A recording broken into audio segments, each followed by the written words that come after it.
कि देवताओं का एक दिन और हमारा एक वर्ष होता है। अच्छा।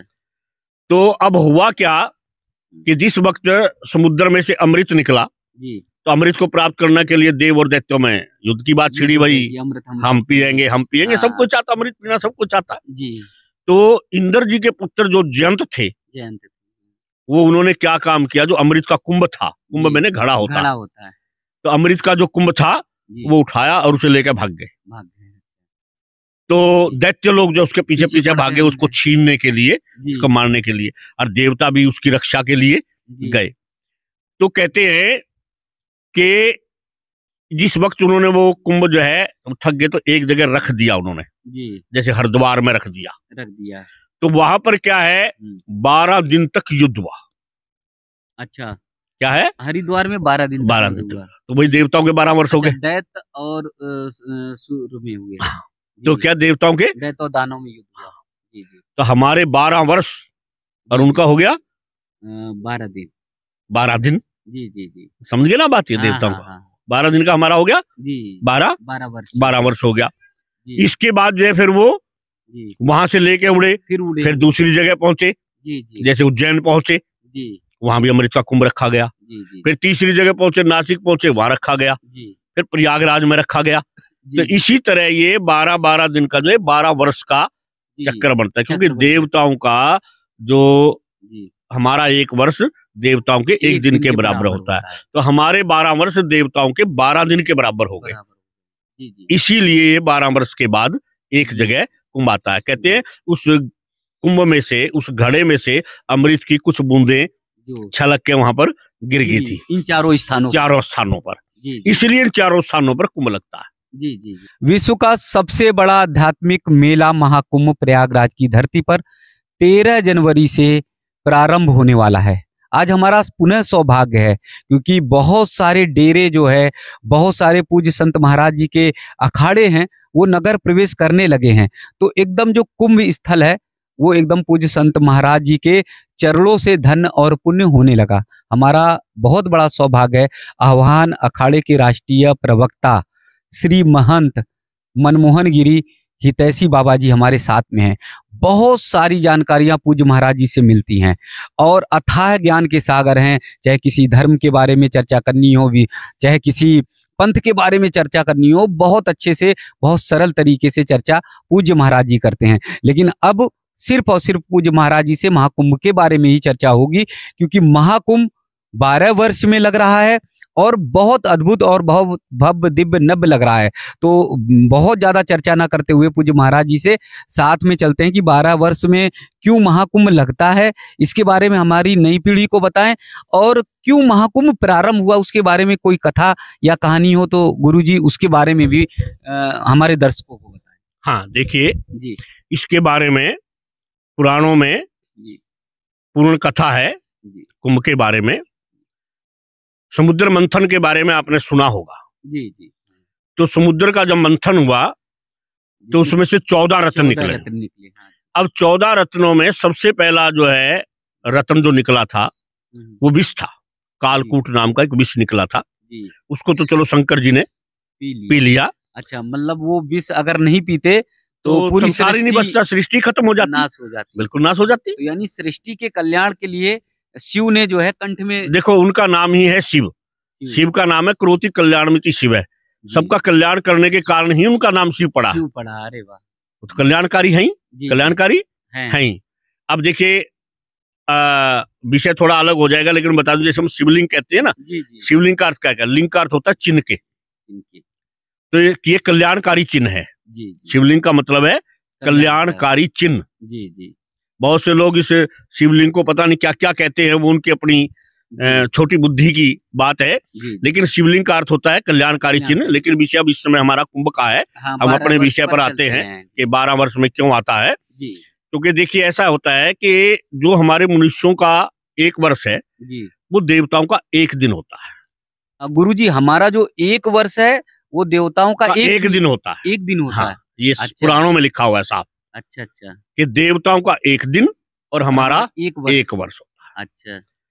तो अब हुआ क्या कि जिस वक्त समुद्र में से अमृत निकला तो अमृत को प्राप्त करने के लिए देव और दैत्यों में युद्ध की बात छिड़ी भाई। अमृत हम पिएंगे सब कुछ चाहता, अमृत पीना सब कुछ चाहता जी।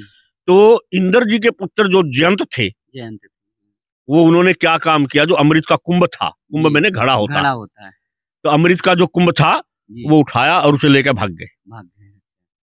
तो दैत्य लोग जो उसके पीछे पीछे भागे उसको छीनने के लिए, उसको मारने के लिए, और देवता भी उसकी रक्षा के लिए गए। तो कहते हैं कि जिस वक्त उन्होंने वो कुंभ जो है थक गए तो एक जगह रख दिया उन्होंने जी। जैसे हरिद्वार में रख दिया तो वहां पर क्या है 12 दिन तक युद्ध हुआ। अच्छा, क्या है हरिद्वार में 12 दिन तक तो वही देवताओं के 12 वर्ष हो गए। दैत्य और सूर्य में हुए। तो क्या देवताओं के दैत्य और दानव में युद्ध हुआ जी जी। तो हमारे 12 वर्ष और उनका हो गया 12 दिन। 12 दिन जी जी जी, समझ गए ना बात, ये देवताओं का 12 दिन का हमारा हो गया जी, 12 वर्ष हो गया। इसके बाद जो है फिर वो वहां से लेके उड़े, फिर दूसरी जगह पहुंचे जैसे उज्जैन पहुंचे, वहां भी अमृत का कुंभ रखा गया। फिर तीसरी जगह पहुंचे, नासिक पहुंचे, वहां रखा गया। फिर प्रयागराज में रखा गया। तो इसी तरह ये 12 दिन का जो है 12 वर्ष का चक्कर बनता है, क्योंकि देवताओं का जो हमारा एक वर्ष देवताओं के एक दिन के बराबर होता है, तो हमारे 12 वर्ष देवताओं के 12 दिन के बराबर हो गए। इसीलिए ये 12 वर्ष के बाद एक जगह कुंभ आता है। कहते हैं उस कुंभ में से, उस घड़े में से अमृत की कुछ बूंदें छलक के वहां पर गिर गई थी, इन चारों स्थानों पर। इसलिए इन चारों स्थानों पर कुंभ लगता है। जी जी जी। तो इसमें जब जयंत जी लेकर भाग रहे थे तो पूरे देवता उड़ते हुए कैसे पीछा कर रहे थे, कैसे एकदम छीना झपटी कर रहे थे? हाँ देखिए, ऐसा होता है, देवताओं के अपने अपने वाहन होते हैं, सबके अपने अपने वाहन है जी जी जी, अपने अपने वाहनों पे सब। आज भी कह ले, देखिए वाहन का मतलब क्या होता, आज भी है जैसे हमारे यहाँ अब आज तो कारें आ गई, गाड़ी घोड़ा की वाहन ही है। उस समय उनके पास भी किसी के पास हाथी था, किसी के पास घोड़ा था, किसी के पास भाई बाज था, तो किसी के पास हंस था, तो किसी के पास मोर था। अपने अपने साधन जैसे होते हैं, तो अपने अपने वाहनों को लेकर के ये सब उड़ गए हैं। एक बात इसमें और है, देखिए अमृत को प्राप्त करना हर कोई चाहता है जी, लेकिन उस अमृत को प्राप्त करने के लिए, क्योंकि हमारे अध्यात्म में क्या कहा गया है कि ये शरीर जो है ये कुंभ है जी, और इसमें आत्मा जो है ना ये अमृत है। अच्छा, ये शरीर कुंभ है, हाँ, और आत्मा अमृत है जी। और बाहर रूप में हमारे यहाँ वो दिखाया गया है, क्योंकि अमृत क्या है, अमृत को पी करके आदमी अमर हो जाता है जी। अमर का मतलब क्या होता है, वो आवागमन के चक्कर से छूट जाता है, 84 लाख योनियों में उसको भ्रमण करना नहीं पड़ता। इसलिए इस शरीर रूपी कुंभ में जो आत्मा है, जो इसको ग्रहण कर लेता है, जो इसको जान जाता है, जो आत्मा को पहचान लेता है, या जिसे आत्मा का ज्ञान हो जाता है, वो भी आवागमन से छूट जाता है जी जी। तो अमृत का मतलब यह है अमर करने वाला जी, अमरत्व प्रदान करने वाला जी। तो इसी तरह जो है 4 जगह कुंभ लगता है, और इसीलिए 12-12 वर्ष के बाद ये आते हैं कि देव दैत्यों का पर युद्ध हुआ, और जहां जहां पर ये कुंभ की अमृत की बूंदे जहां जहां छलक गई, वहीं वहीं पर ये कुंभ लगता है। जैसे 12 वर्ष में गुरुजी कुंभ हो गया, अर्ध कुंभ एक प्रयागराज में ऐसा बताते हैं, एक हरिद्वार में। देखिए पहले तो वैसे केवल प्रयागराज में लगता था, पहले प्रयागराज में ही होता था, अब थोड़ा अर्ध कुंभ हरिद्वार में भी लगाने लग गए हैं, लेकिन ये नया, पहले नहीं था ऐसा। पहले केवल प्रयागराज में ही अर्ध कुंभ होता था।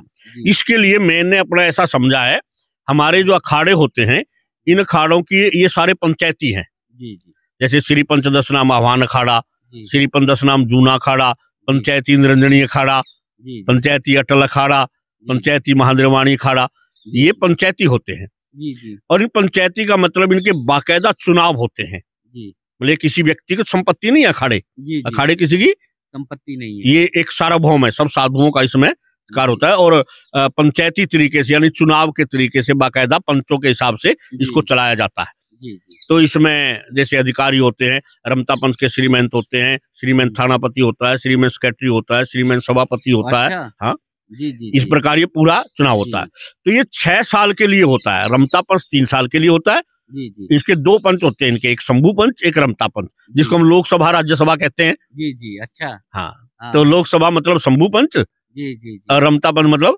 राज्यसभा। जी जी जी जी। तो ये जो लोकसभा में जैसे 6 साल के लिए चुनाव होते हैं, तो प्रयागराज में ही चुनाव होते हैं। अच्छा, ये जो संतों के शंभू कुछ पंथ के संतों जो चुनाव होते हैं वो प्रयागराज में ही होते हैं। अच्छा, तो इसलिए अर्ध कुंभ वहां पर भी जो है जी 6 साल का अर्ध कुंभ के लगता है। मतलब वहां इनके पंचायती सिस्टम वो सारा सिस्टम बदल गया इनका सारा। अच्छा, जो कौन क्या रहेगा, कौन क्या क्या रहेगा, नए अधिकारी आ जाते हैं। जी जी बाकायदा सर्वसम्मति से चुनाव होते हैं, बड़े जी। सुंदर विधि से चुनाव होते हैं, बड़े योग्य व्यक्तियों को आगे जी लिया जाता है। लिया जाता है। वैसे तो आप जानते हैं आज थोड़ा कलयुग का समय है, हम्म, वो तो सब तरह का, लेकिन वो एक विषय नहीं है हमारा। हाँ हाँ हमारा विषय ये है जी जी कि ये सब पंचायती सिस्टम है, जी जी सब पंचायत के तरीके से होता है, जी, सबकी सर्वसम्मति से, सबकी सहमति से, जी, और बैठ करके बाकायदा सबको जिस भी अधिकारी का चुनाव होता है, जी मतलब एक तरफ से पूरा प्रजातंत्र है। जी और अगर प्रजातंत्र आपने देखना, जैसे हम कहते हैं ना डेमोक्रेसी, प्रजातंत्र हाँ, से हाँ, हमारा ये, हाँ, हाँ, अगर ये मैं जहां तक समझता हूँ कि जी, ये प्रजातंत्र की जो व्यवस्था आई है, ये जी। शायद अखाड़ों से ना आई हो, अच्छा, क्योंकि अखाड़ों में पूर्ण प्रजातंत्र होता है। प्रजातंत्र। और नहीं, जैसे आपने संसद बताया, विधानसभा भी बताया, वो बातों बातों में आपके मुंह से निकला है, जीवा से, तो मुझे लगता है कि ये भी परंपरा जो है डेमोक्रेटिक की, ये अखाड़ों से आई है, अखाड़ों से ही मुझे हाँ लगता ये है ये। क्योंकि अब जैसे देखिए क्या है, अब मैं राष्ट्रीय प्रवक्ता हूँ, जी जी इससे पहले मैं श्रीमान सेक्रेटरी राष्ट्रीय मंत्री था। जी जी अब हमारे यहाँ क्या होते हैं, अब जैसे एक सभापति होते हैं, जी अध्यक्ष जो हमारे होते हैं अखाड़े के, जी तो अब तो एक नया और तरीका बदल दिया है, अब तो अंतर्राष्ट्रीय अध्यक्ष, ये अंतर्राष्ट्रीय जी जी जी हाँ, सचिव, अंतर्राष्ट्रीय मंत्री, हाँ हाँ मेमोरेंडम में ऐसा नहीं है, जी जी जी लेकिन अब ऐसा हाँ, क्योंकि विश्व तक जा रहा विश्व है, तक जा रहा है, तो तो इसलिए विश्व तक प्रचार हो रहा है। हाँ, लेकिन मेमोरेंडम में ऐसा नहीं है, जो हमारा संविधान है, हमारे सब अखाड़ों का संविधान है, जी बाकायदा लिखित है, रजिस्टर्ड है, 1800 एक्ट के अनुसार जो है, 1860 एक्ट के अनुसार जी जी सारा जो है पूर्णतः रजिस्टर्ड है, सब सरकार से रजिस्टर्ड है, रजिस्टर्ड नंबर है हमारा। जी जैसे हमारा आवान अखाड़ा, इसका रजिस्टर्ड नंबर 490 है, जी जी और हमारा मुख्य जो घाट है दशाश्वमेध घाट, जी जी काशी जी है। जी जी तो बाकायदा चुनाव होते हैं और विधिवत चुनाव से चलते हैं, और जी, कोई भी फैसला लिया जाता है जी तो सबकी सलाह से लिया सलाह जाता है, सहमति, बाकायदा सब अधिकारी बैठे होते हैं, जी और बहुमत के आधार पर फैसला होता है। जी क्या होता है? बहुमत के आधार बहुमत पर। के आधार पर। जी, तो कुल मिलाकर गुरुजी ये मान लिया जाए कि जो लोकतंत्र की परंपरा है वो हमारे अखाड़ों से ही और पूज्य संत महाराज जी के लोगों से ही निकली है, और जो भारत नहीं दुनिया तक गई। दुनिया तक गई है, तो सच्चाई है जी जी भाई। एक बार देखिए देखिए अभी अखाड़ों की स्थापना देखिए, जी अब 687 जी ईस्वी की स्थापना जी अभान अखाड़े की है, जी 687 687 ईस्वी, मेरे पास प्रमाण है, हाँ हाँ जगह जगह मैं आपको प्रमाण जी, दिखाऊंगा। जी, जी। तो ये भी मुझे लगता है कि गुरुजी बहुत रोचक विषय होगा, और मैं चाहूंगा कि हमारे पूरे जो दर्शक है ना, वो विधिवत अखाड़ों की पूरी जानकारी जाने, और कितने अखाड़े होते हैं, और किन किन के कब कब स्थापना संभावित हुई, वो सारी चीजों के बारे में जाने। तो वो विषय मुझे लगता है नया चैप्टर एक अलग ले लेंगे। पूज्य गुरुदेव महाराज ने बहुत ही विस्तार से, बहुत ही सरल और सहज तरीके से ये बताया कि कुंभ 12 वर्ष में क्यों लगते हैं। अब बहुत सारी जानकारियां मुझे लगता है हमारे दर्शकों के जेहन में आ गई होंगी। कुंभ से जुड़ी हुई तमाम रोचक जानकारियां उनके अंतर मन में भी उमड़ रही होंगी। तो मेरा दर्शकों से, सभी से निवेदन है कि यदि कुंभ से जुड़ी हुई कोई भी जानकारी, पूज्य संत महाराज जी से जुड़ी हुई कोई भी जानकारी, नागा संत सन्यासियों के बारे में कोई जानकारी, अखाड़ों से संबंधित कोई जानकारी अगर आपको चाहिए, तो आप हमारे कमेंट सेक्शन में जाइए, वहां पर लिखिए।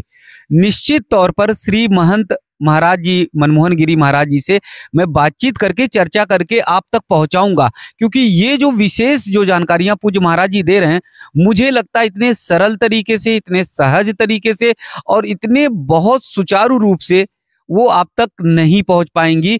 सिर्फ और सिर्फ पूज्य महाराज जी पहुंचा पाएंगे। बहुत अच्छे तरीके से पूज्य महाराज जी बातचीत भी करते हैं और हम सबको समझ में भी आता है। तो महाकुंभ के इस अभियान में लगातार तमाम जानकारियां आप तक पहुंचाएंगे।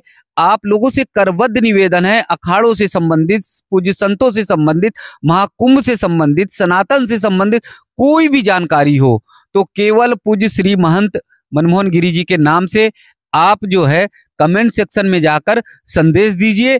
हम गुरु जी से बातचीत करके आप तक जानकारियां पहुंचाएंगे।